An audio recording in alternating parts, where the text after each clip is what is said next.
கல்யாணம் சீரியல் இன்னைக்கு எபிசோடில் அந்த சீட்டை வந்து அனன்யா எடுக்கிறாங்க. அப்போ அவங்களுக்கு ஒரு டாபிக் வருது. அப்போ சித்ரா வந்து கொஸ்டின் கேட்குறாங்க. அப்போ அதில் என் குடும்பத்தை தான் காப்பாற்றுவேன் அப்படிங்கிற மாதிரி சொல்கிறாங்க. உடனே காயத்ரி, என் மருமகளை பார்த்தீங்களா எவ்வளோ பெரிய அறிவாளியான பொண்ணு அப்படின்னு சொல்லி சித்ராதேவி மனசுக்குள்ளே நினச்சிட்டு இருக்காங்க. அவள் வந்து குடும்பத்தை என்ன பாடுபடுத்த போகிறா அப்படின்னு சொல்லி யோசிச்சுட்டு இருக்காங்க. அதுக்கப்புறம் ஐஸ்வர்யா வந்து ஒரு பிளான் பண்ணுறாங்க. நம்ம அத்தையை மாட்டி விடணும் அப்படின்னு சொல்லிட்டு சித்ராதேவிக்கு வந்து ஒரு டாஸ்க் வைக்கிறாங்க. இந்த குடும்பத்துக்கு நீங்கள் நல்லது தான் நினைப்பேன் அப்படின்னு சொல்லி சத்தியம் பண்ணுங்க அப்படிங்கிற மாதிரி சொல்கிறாங்க. சத்தியம் தானே, அதெல்லாம் நான் அசால்ட்டாக பண்ணுவேன் அப்படிங்கிற மாதிரி சித்ராதேவி வராங்க. நீங்கள் கௌதம் தலை மேலே அடித்து சத்தியம் பண்ணணும் அப்படிங்கிற மாதிரி சொன்னதும் சித்ராதேவி வந்து ஷாக் ஆகிடுறாங்க. கௌதம், அம்மா வேணாம்மா, நீ சத்தியம் பண்ணாண்டாமா அப்படிங்கிற மாதிரி சொல்கிறாங்க. அதெல்லாம் ஒன்றும் பிரச்சனை வராதுடா அப்படின்னு சொல்லிட்டு சத்தியமும் பண்ணிடுறாங்க.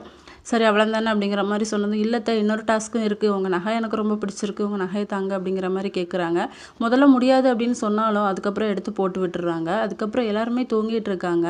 அப்போ விஜய் வந்து அனன்யாவை தேடுறாங்க. அனன்யாவும் விஜயும் வெளியே இருந்து பேசிகிட்டு இருக்காங்க. இது ஒட்டுமொத்த குடும்பமும் இருந்து கேட்டுட்டு இருக்காங்க. அதுக்கப்புறம் விஜயை வந்து கலாய்க்கிறாங்க எல்லாருமே. இதோட இன்னைக்கான எபிசோட் முடியுது.